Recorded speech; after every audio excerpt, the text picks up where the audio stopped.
Kita awali dengan sebuah pertanyaan. Hubungan apa yang kita miliki dengan Allah?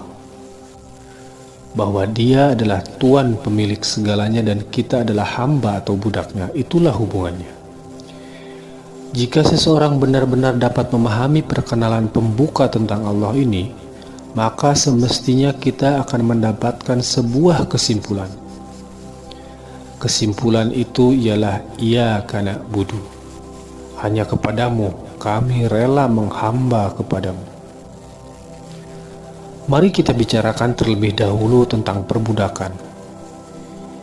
Jika yang namanya perbudakan dilakukan secara ikhlas atau tidak? Biasanya cenderung ikhlas atau tidak? Biasanya tidak ikhlas. Tidak ada yang akan melamar sebagai budak. Perbudakan tidak akan pernah dilakukan secara ikhlas. Dari uraian perbudakan tersebut, tentu ini gambaran tuan pemilik lainnya yang menggambarkan adanya kebencian pada si tuannya. Jika ada peluang, mereka akan memilih kebebasan. Jika mereka memuji tuannya, biasanya pujian kepalsuan. Tidak ada Tuhan pemilik yang lebih kuat dari Allah. Karena di awal ayat dikatakan Alhamdulillah adalah pujian sesungguhnya hanya untuk Allah. Karena Tuhan pemilik yang ini tidak memaksamu untuk menjadi hambanya. Kita harus memahami dan menyadarinya sendiri. Itulah kenapa Dia tidak mengatakan ubudullah, jadilah budaknya Allah. Namun kitalah yang mengatakan Iyyaka na'budu, kami rela menghambamu kepadamu ya Allah. Kami siap, kami yang memilih dan kami ikhlas. Dan ini sungguh luar biasa. Dalam Islam, dari mulai Al-Fatihah saja, kita harus sudah membuat pilihan. Tidak ada yang membuat kita menjadi Muslim. Kita harus datang kepada Allah sendiri. Kenapa kita harus menghampiri sendiri kepada Allah? Karena 3 ayat pertama tadi dari Al-Fatihah, itulah semua adalah alasan untuk mengatakan, Ya Allah, saya mengakui sebagai hamba-Mu. Aku tidak mau lagi melakukan yang mau aku lakukan. Aku melakukan yang Engkau perintahkan. Yang perintah-Mu itu lebih baik untukku daripada yang aku inginkan. Engkaulah yang merawatku, yang mencintaiku lebih dari yang dapat kubayangkan. Cinta-Mu selalu ada ya Allah. Allah menyebutkan cintanya terlebih dahulu sebelum kata penghambaan. Allah memberikan cintanya bahkan kepada yang tidak mau menjadi hambanya, bahkan pada yang berkata buruk padanya, bahkan kepada yang tidak patuh padanya. Ya Allah, Engkau begitu baik padaku. Saya siap menjadi hamba-Mu. Saya daftar menjadi hamba-Mu ya Allah. Ada banyak yang berkata juga menyatakan itu semua dalam sholatnya dan dalam berbagai kesempatan. Namun setelah sholat kita melakukan hal yang tidak benar. Apa maksudnya? Itu artinya kita mengucapkan sesuatu dengan lidah tetapi tidak sampai ke dalam hati. Karena kita tidak sadar dan memahami arti serta makna yang kita bacakan, makna yang kita ucapkan.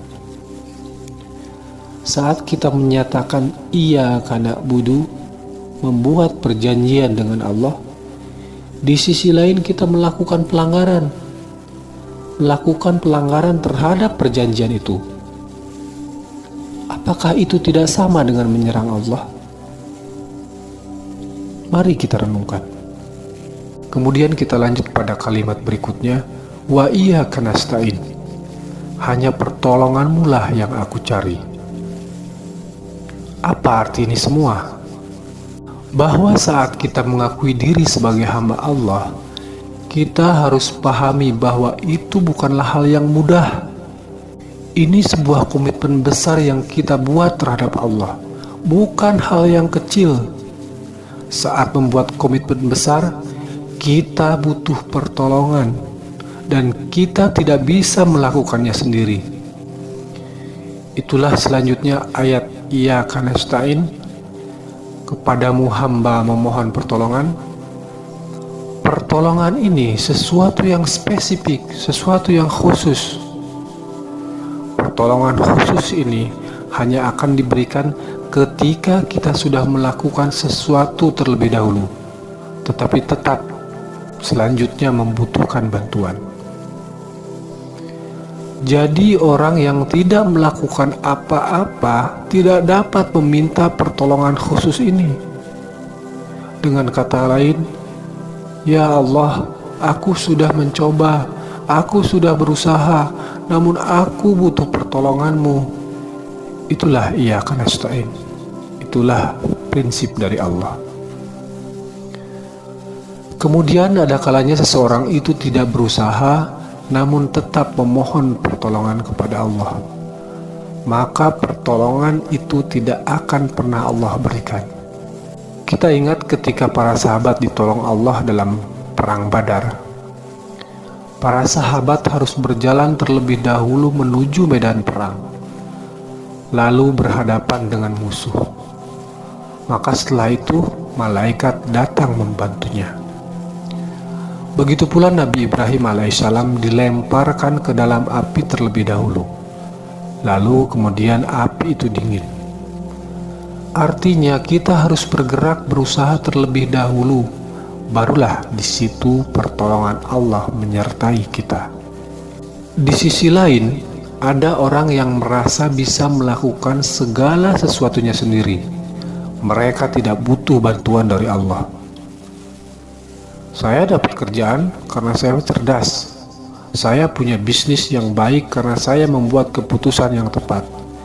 Saya dapat gelar sarjana karena saya pintar, dan lain sebagainya. Bahwa memohon pertolongan itu selalu harus spesifik. Karena spesifik, maka kita perlu mengatakan pertolongan apa yang diinginkan. Tapi di ayat tadi hanya dikatakan Iyyaka nasta'in. Iyyaka na'budu, yaitu untuk Allah. Iyyaka nasta'in, yaitu untuk kita. Jadi pertolongan khusus seperti apa yang diinginkan? Akan dijawab pada ayat selanjutnya, yaitu ihdinas siratal mustaqim. Baiklah, dimulai dari kata ihdina, bimbinglah kami. Saat kita katakan ihdinas siratal mustaqim, maka sesungguhnya kita memberitahukan kepada Allah, ya Allah, kami siap menerima perintahmu, kami butuh nasihatmu. Saat engkau memberitahu, maka akan kami kerjakan. Ada hal yang menarik di sini. Ihdina itu bicara tentang kami. Maka permohonan pertolongan ini tidak bisa dilakukan dengan sendirian. Harus bersama-sama, dengan kata lain harus berjamaah. Sekilas tentang petunjuk ini, bahwa petunjuk ini memiliki makna bukan sebatas informasi saja, tapi lebih dari itu. Bahwa petunjuk dari Allah itu datang pada saat tertentu untuk setiap pilihan orang. Tidak hanya meminta informasi, tetapi meminta kekuatan untuk membuat keputusan yang benar.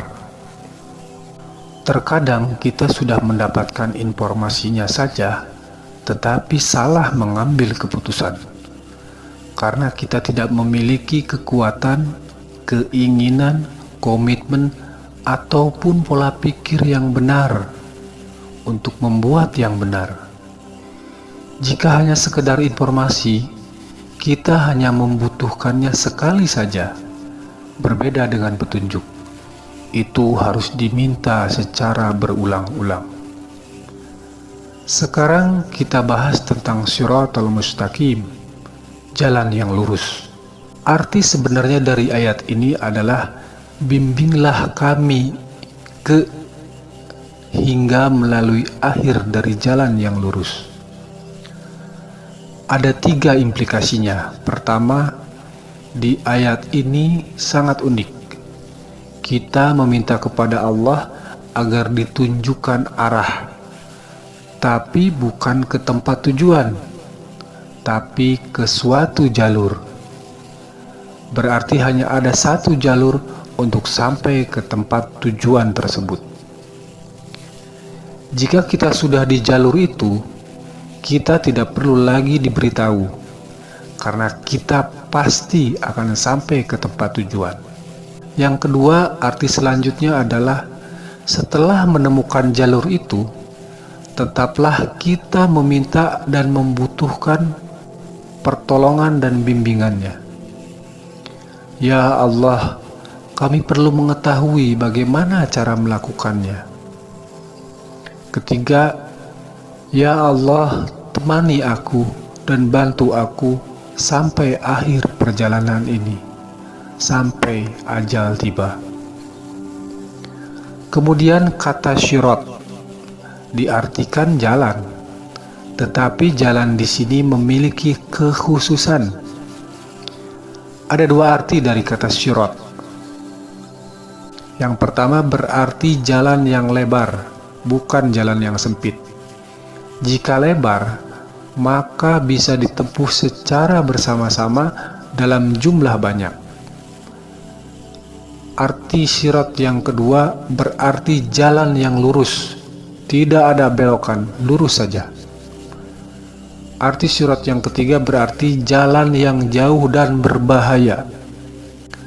Bagaimana dengan mustaqim? Karena artinya pun sama, yaitu jalan. Mustaqim ini adalah tentang jalan yang menanjak lurus ke atas. Siapapun yang menempuh jalan ini, dia menaikkan derajatnya kepada Allah.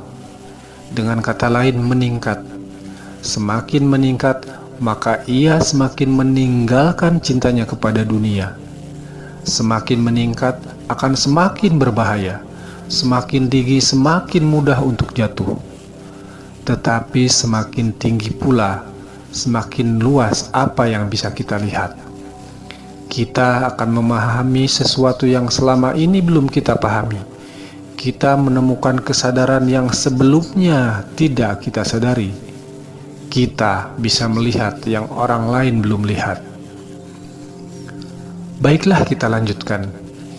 Jika kita menempuh jalan yang lurus ke atas dan berbahaya, tentu Allah akan memberi pertolongan. Namun pertolongan ini diwakilkan kepada utusannya, kepada wakilnya di bumi, atau diberi pertolongan melalui orang yang pernah lulus melewati jalan itu. Orang yang sudah lulus, dia tahu bagaimana lika-liku jalan itu. Dia paham bagaimana caranya dan lain sebagainya. Maka dalam ayat selanjutnya dikatakan siratal lazina an'amta, jalan yang telah engkau beri nikmat. An'amta dalam hal ini berarti telah diberikan, bentuknya lampau. Siapa saja yang telah diberi petunjuk di masa yang lampau, Allah mengatakan bacalah Al-Quran, maka akan aku tunjukkan jalan orang-orang yang telah melalui ini kepadamu. Merekalah para nabi, para rasul, serta orang-orang soleh lainnya, termasuk wali-wali Allah. Selanjutnya, ya Allah, tunjukkan pula orang-orang yang pernah gagal melalui jalan ini, supaya saya menjadi paham untuk tidak menjadi gagal juga. Inilah ayat selanjutnya, yaitu ghairil maghdubi alaihim waladdallin, bukan jalan mereka yang dimurkai dan bukan jalan mereka yang sesat.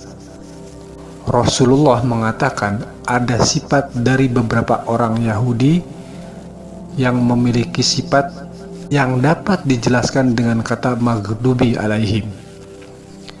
Dan ada beberapa dari orang Kristen yang memiliki sikap yang dapat dijelaskan dengan kata ad-dhalin.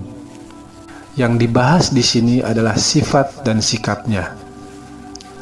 Maghdubi di sini bercerita tentang sikap seseorang yang sudah diberi peringatan, diberi petunjuk, tetapi mereka ingkar, tidak mematuhinya. Mengetahui tapi tidak melakukan. Dan lalu mereka mendapatkan kemurkaan.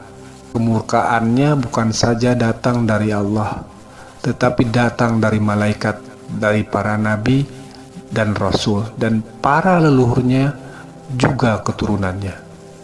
Jadi, ini pun bicara tentang kita. Bila sudah mengetahui petunjuk, tetapi tidak melakukannya.